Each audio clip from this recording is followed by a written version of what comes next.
Imagine being enslaved, uneducated, and treated like a possession rather than a human.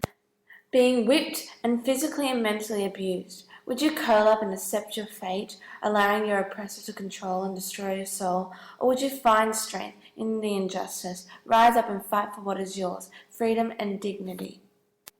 The latter was true of one woman, born into slavery but died a hero, a beacon of hope for those of her time and those who face oppression today. I am referring to the Black Moses, Harriet Tubman.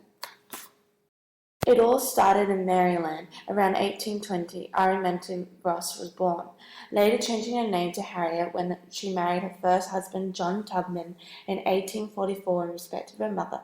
She was born into enslavement. Harriet worked with her 8 brothers and sisters day and night, first as a house servant and then in the fields.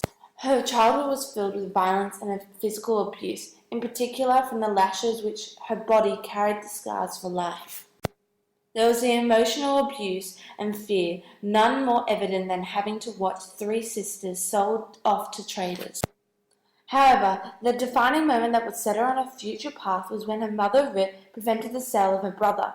Harriet herself first displayed her strength and desire to be an abolitionist when she stood between another slave and an overseer.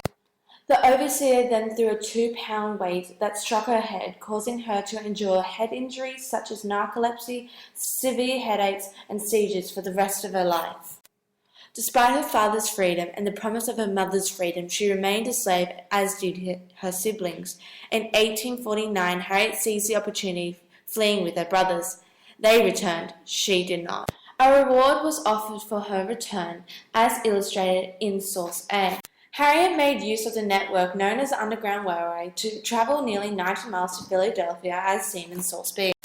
She crossed into the free state of Pennsylvania with a feeling of relief and awe, and recalled later, "There was such a glory over everything. The sun came up like gold through the trees and over the fields, and I felt like I was in heaven."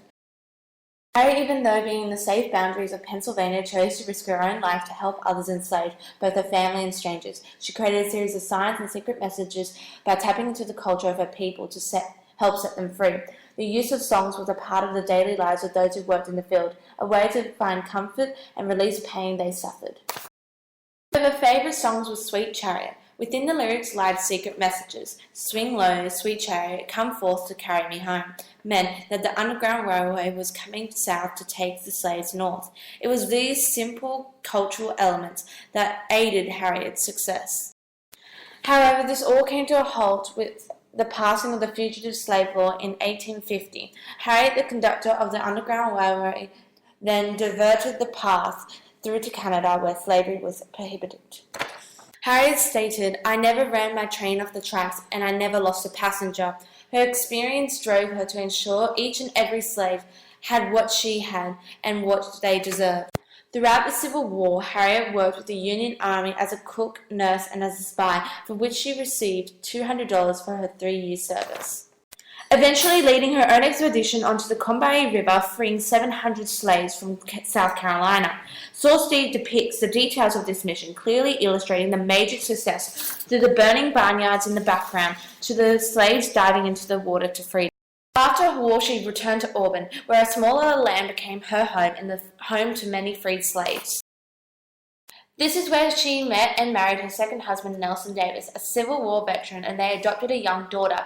Her heroism was sadly brought her economic hardship, despite many contributors so moved by her self-sacrifice. One such example was a children's author by the name of Sarah H. Bradford, who wrote the biography Scenes in the Life of Harriet and gave all proceeds to Harriet. She also received a widow's pension of $8 a month, which eventually increased to $20 a month. Despite her financial struggles and lack of government support, she still gave to the people she fought to save by giving part of her land to the African Methodist Episcopal Zion Church, and in turn built an aged care facility in which she died in 1913. Harriet Tubman was buried with military honors at Fort Hill Cemetery, forever the symbol of freedom of rights and humanity.